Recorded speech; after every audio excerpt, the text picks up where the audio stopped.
Hello and welcome to this video. My name is Becca and if you're new here, welcome.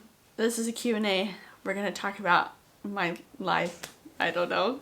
I love Q&As, but I don't ever want to do them because I feel like nobody's interested in anything that I have to say. But here we go. I asked across a bunch of different things and I've gotten quite an eclectic mix of stuff, so this will be fun. Oh, look at this. Ooh, this is getting hard. I'm 39 weeks pregnant, so I will definitely have a baby by the time this video comes out, which is just crazy. Like, I'm living a very different life than what I'm going to be living in a couple weeks from now. But yeah, I wanted to make this Q&A video because I can film it now, I can edit it now, and then just have it ready to go. Batched content is what that is called. And so yeah, I can take a little bit of break after the baby is here and life gets really crazy because we're moving. Anyways, I just love Q&As so much though, because I feel like you get asked all these questions and you can talk about stuff that you don't normally talk about. And it also just feels a lot more collaborative because these are questions that people were curious about. I'm just going to jump right in here with question number 1. Would you return to New Zealand given the opportunity? This is kind of a tricky question because what we have found is that there's only 2 opportunities for us to move here, and one of those is forever canceled for us now. So like, I just feel like it's not super probable for us to come back to like settle in New Zealand. For a visit, definitely, I would love to. But then again, it's like, well, there are so many other countries in the world that I haven't been to, so if I feel like if I did an international trip, it would probably be to somewhere new. It feels like probably not, which makes me so sad because I love it here so much. And like when we first moved here, I thought we were going to be living here permanently, and sad answer to that one. But yeah, like if we got an awesome job offer here, we would love to move back here in a heartbeat, and we would just definitely jump on that. Is your child a citizen of New Zealand being born here? I've gotten this comment and question a lot, and the answer is no. Like firmly, absolutely no. Apparently like 7 or 8 years ago, they changed the law so that even if you're born here, you don't just automatically get granted citizenship, which I completely agree with, honestly. Like me and Billy are not citizens, we're not even residents. We are here on a 3-year work visa. And for our baby just like physically being born here, I don't think that should grant her any kind of citizenship, and it doesn't. So like I have no ill feeling towards that, even though a lot of people are like, oh, it'll be nice so you can return later because she'll have a citizenship. And I'm like, it's not. Like, she's gonna have a US passport, she's gonna have a US citizenship. Just the cool story of I was born in New Zealand. Next question, what's your favorite bird there?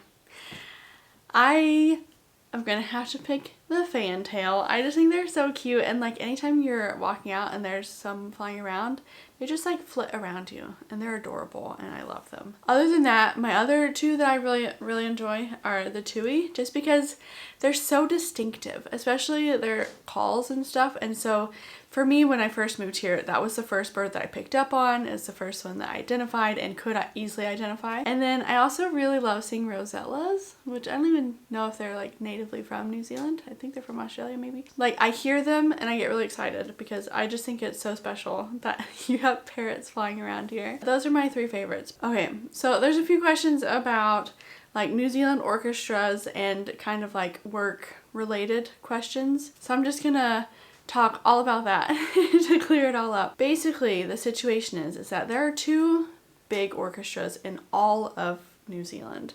There's the one in Auckland and then there's the one in Wellington. There's typically like 4, 5 horns in a section of an orchestra. By the way, my husband plays a French horn, for anybody that doesn't know what's going on here. Somebody has to leave one of those positions for him to be able to even apply for a spot there. This job in Auckland didn't work out for us very well, as we were hoping, and so that just leaves the one down in Wellington. There's not any spots available right now. Who knows how long it will take until one opens up. Like we can't just hang around waiting for it.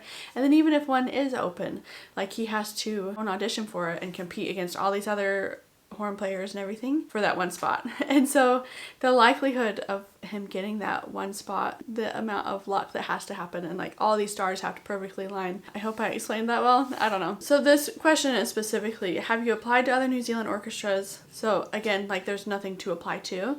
And some people have even asked like, oh, you can join the army band here. I feel like you need to be a resident before you can apply to the army band.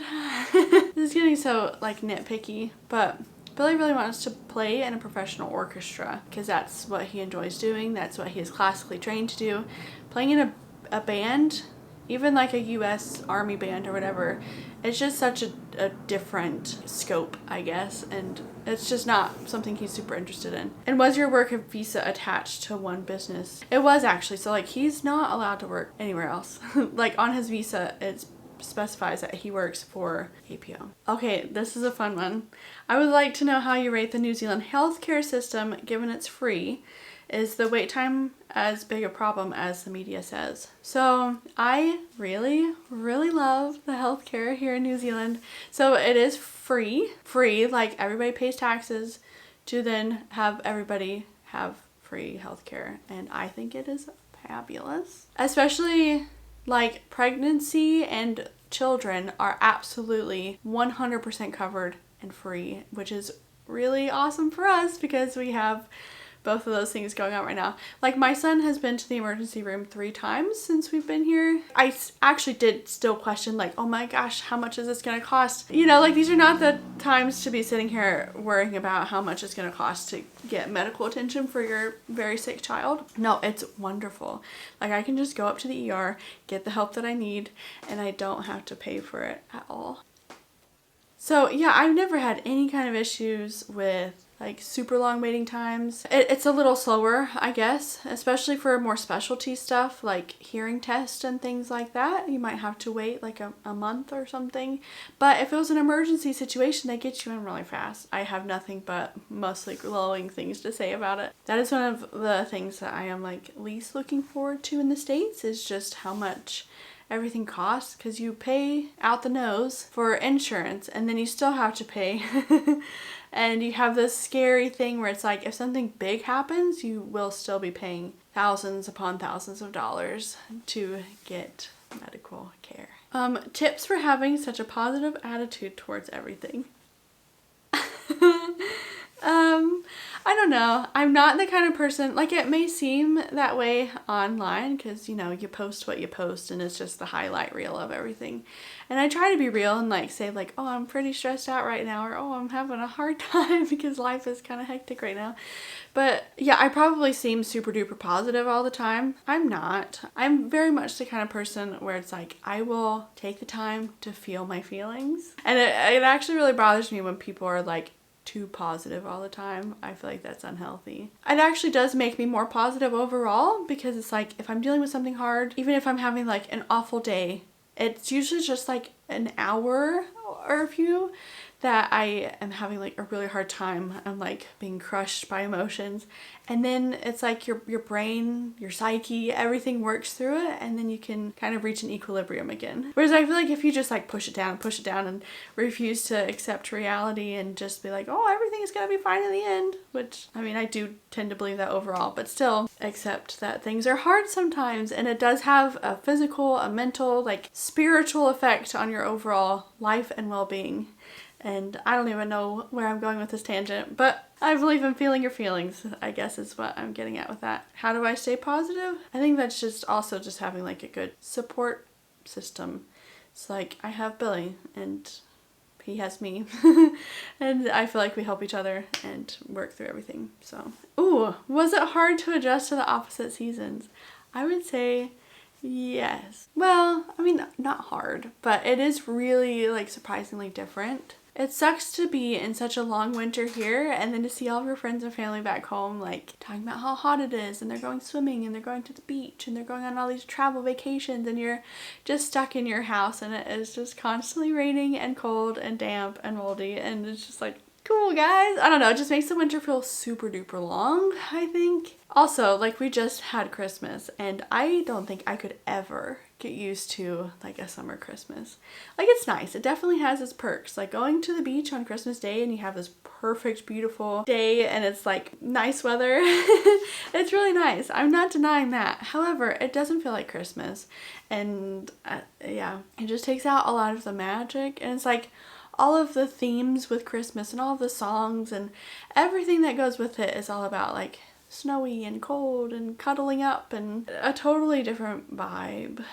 Because like in the US for Christmas, it's really cold, it's dark, it's in the dead middle of winter. And so to have Christmas to look forward to, like you get so excited about it and you kind of go all out for it, I'd say. Whereas here, it's like, oh, it's the summertime. It's just kind of in the back of your mind. Like it's not the most exciting thing that's happening at the moment. Yeah, so not hard to adjust, but I am kind of excited to be back on the northern hemisphere season wavelength. Next question. What is the capital city of Peru? And it says no cheating, and I actually did not cheat. I did know that it was Lima, Peru. Why did I know that? I don't remember. I guess the little bit of geography that I had in school came through. What instrument did you play in marching band? So, I was in marching band all through middle school and high school, and I played the clarinet. Not for any good reason, really. My older sister, that's what she played in band, and so when it came time to pick out the instrument, I was like, oh, I'm gonna do what my big sister did. I liked it. I was oftentimes first chair. Pretty good musician, I'd say. But I haven't touched it since I graduated from high school. Hello! Do you want to come say hello? Do you want to say hi? This next one is asking for like a summary of my life up until I started YouTube. So like, where did I grow up? I grew up in Texas. Wouldn't recommend. Yeah, I grew up in Southeast Texas. So like really close to the border of Louisiana and the Gulf of Mexico. Very hot, very humid. Like people complain about the heat and humidity here in Auckland. I don't think it compares. And then the other thing too is like here in New Zealand it's incredible because you can do so much here. Like there are so many beaches and hikes and walks that you can do all over the place and parks everywhere, whereas where I grew up there's absolutely nothing. I met Billy in college, so we both went to Brigham Young University in Utah, which is a Mormon college because we were both raised Mormon. We dated for 5 months. We were engaged for 7, which for Mormon standards, that's pretty long. And then we were married. I got married at the ripe old age of 20. He was 23 and a half, like 24. What did I study? I studied communication disorders, so like speech and hearing problems. I graduated with my bachelor's degree. But to do either of those fields, you need further education. And we did the whole thing where it's like, oh, Billy, you go and get your master's degree and then I'll go and get mine.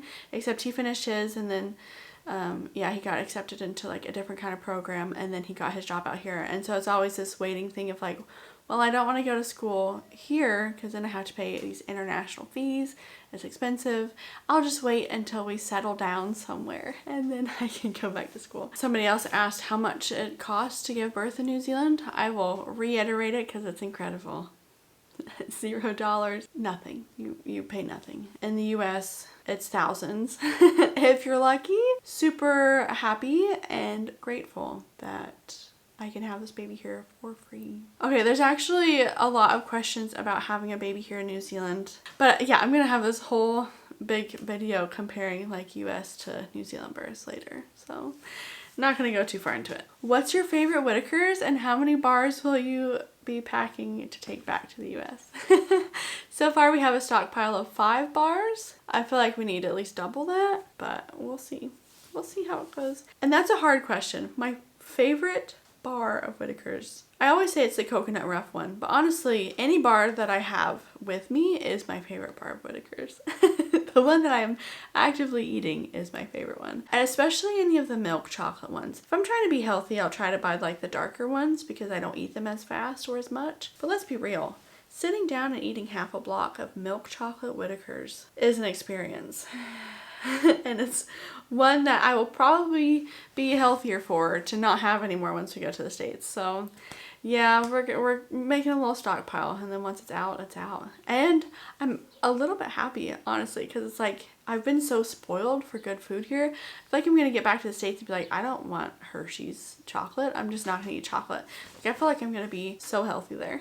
Like I'm not gonna be able to eat Twizzlers because I've had RJ's licorice. So spoiled. My sister-in-law is asking if she can cut my hair. She just graduated from hair school. Very exciting.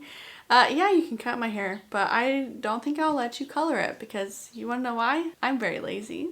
Coloring your hair takes maintenance. I don't like painting my fingernails because then you have to take the fingernail polish off. Yeah, feel free to cut it. What's the thing you brought to New Zealand with you that you'll bring back? First thought is our MacBook. We bought that thing right before we moved over here. That'll be nice once we get back because we won't need the adapter anymore. William is another thing that we brought over with us that we'll be bringing back. It was dumb. I feel like we're gonna be bringing a lot less stuff back because when we moved here, I was so hung up on the fact like I don't know how hard it's going to be to find a lot of the stuff or like how expensive it is. So we brought over like sheets. We brought over a lot of kitchen stuff. We brought over pretty much anything that we didn't want to just turn around and rebuy. Whereas this time I'm like, getting things in the States is so easy and so cheap, and so I don't want to physically haul it on our backs. You know, something that's like half used up anyways. I'm just gonna donate it or give it to friends here and then just kind of re-get it with time over in the States again. What's your all-time favorite ice cream? That's too big of a question. And then what's your go-to ice cream flavor? This is too hard. Are we talking both countries? Are we talking nostalgia?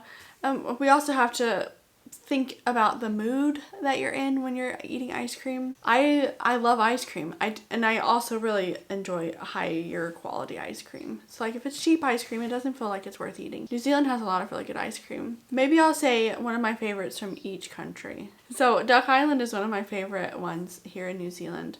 And in the US, Bluebell ice cream from Texas. I don't know if that's a nostalgia thing or what, but they have some of the best ice cream. I also feel like you need to be able to judge an ice cream based off of their vanilla. Bluebell vanilla ice cream is like legit one of my favorite flavors. Yeah, it honestly depends on the mood. Sometimes I want a more rich, like chocolatey, peanut buttery kind of flavor, caramel. But then other times, fruit is where it is at. Like a good strawberry ice cream, a good passion fruit ice cream. Whew.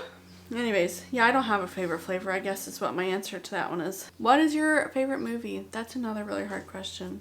I'm just gonna... Amelie is one of my favorite movies. I'm just gonna say that. How does bill pay work compared to home? So the rent goes out weekly, which is really odd and weird because like nothing else in this country does that.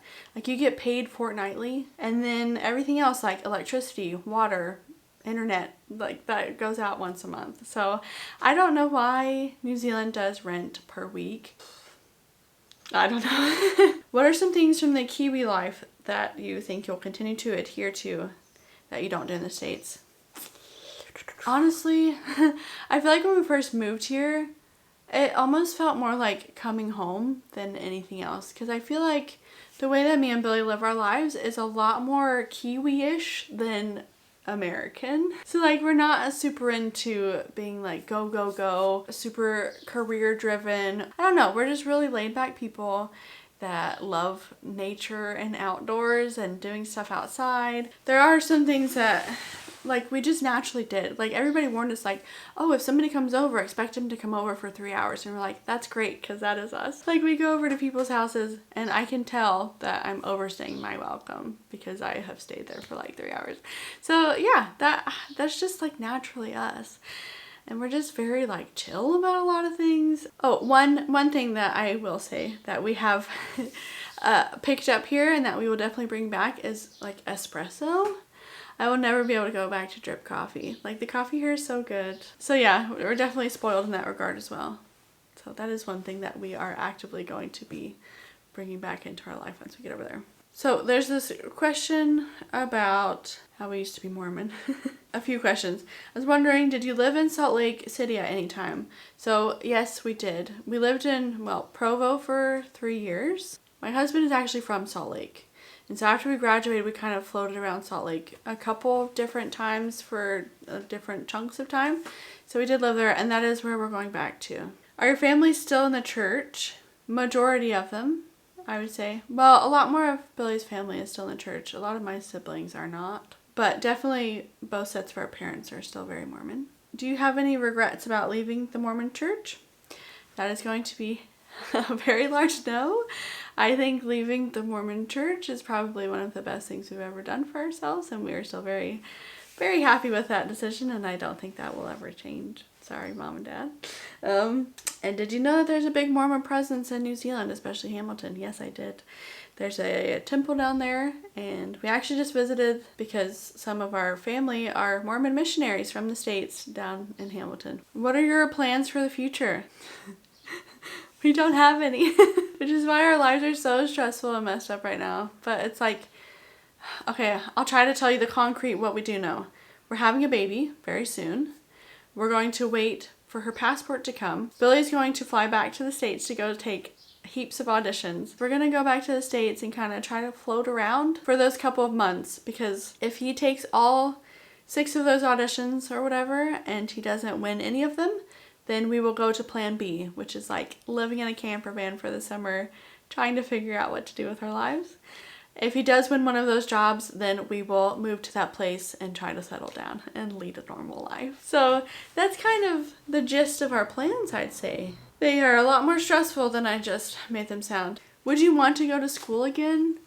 The answer, I think, is a very firm yes. Like, there's always been a few fields that I've been interested in. So like I talked before, I graduated in communication disorders. I still love the idea of being an audiologist. That is something that has always sounded really fun to me, and it sounds very fulfilling. I've also very strongly always been interested in nutrition. So I would love to go to school and become a dietitian. I think that it like aligns with a lot of things in my life, and I think it would be very enjoyable and again very fulfilling to work in that field. Another idea that I toy with from time to time is being a midwife. It sounds incredible. The on-call hours seem really awful. And then the other thing too is I feel like midwives are always not treated as second-class citizens, but it's like they're always being stomped upon. But any of those 3 things I think sound very fun to me. Yeah, I would love to go to school, but again, we need to be nice and settled. And then I need to figure out how to go to school with like now 2 kids, which I know is very possible, and that would not hold me back, but it does make it a little more tricky. What's the weirdest job you've ever done? So I've only had weird jobs, if I'm being very honest here. Like, I've never had a career as such. First job, I worked at Jason's Deli, which is a sandwich chain down in Texas. That was my first job in high school, and then I went to college and I did custodial work. I worked from like 10 p.m. to 6 a.m. on the weekends, cleaning one of the main buildings in this campus, and I specifically did all the bathrooms. Super fun. I became the bathroom manager because I was so good at my job.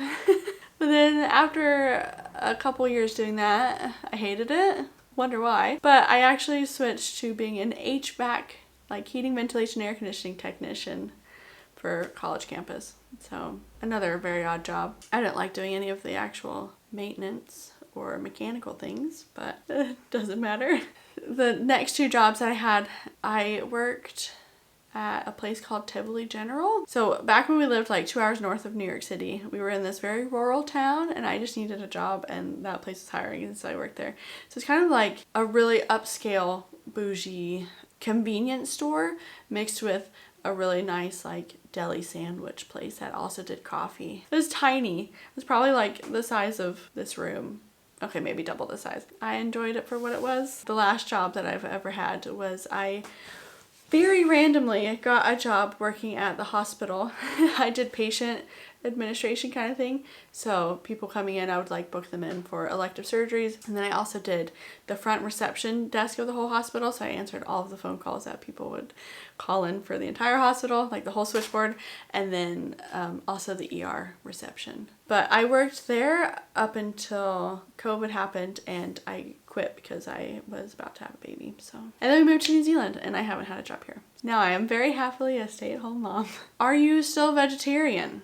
So, if you have been following for a long time, then you know that I used to like to say that we were mostly vegan. Because I was vegan for like a year or 2. When I got pregnant, I started eating dairy, and then I did not stop eating dairy. But it has been this strange thing moving to New Zealand, because I have come to accept the fact, I think that the food quality here is so much better in New Zealand than in the US. Like, it doesn't make a whole lot of sense to be vegan in New Zealand. Now, I'm all about still like reducing your overall kind of dairy and your meat consumption. However, like one of my big things that I went vegan for was for environmental purposes. And I just remember reading up on these articles about how like you don't grow soybeans here, for example. You have to ship them from another country, and then you have to manufacture them in a factory to create a meat-like product. Or you can eat a well-raised animal in moderation. And I feel like that's actually way healthier for the environment than that whole soybean scenario I just gave. So yeah, slowly over time I came to accept that fact. Like, maybe it doesn't make as much sense here, because in the US I still feel like the meat there is such low quality, it scares me to eat. Like, I feel like it is so riddled with like antibiotics and hormones and all of these really nasty things. So unless you're like actively sourcing very good quality, high quality meat, like I said with William, like I started to eat dairy during my pregnancy. With this baby, I just wanted meat all the time. I would not morally let myself do it until about halfway through. I also came to find out that I was like really struggling with iron, and my midwife kept suggesting that I not only like take iron supplements, but also start eating some meat in my diet and everything. So yeah, we do eat meat very occasionally.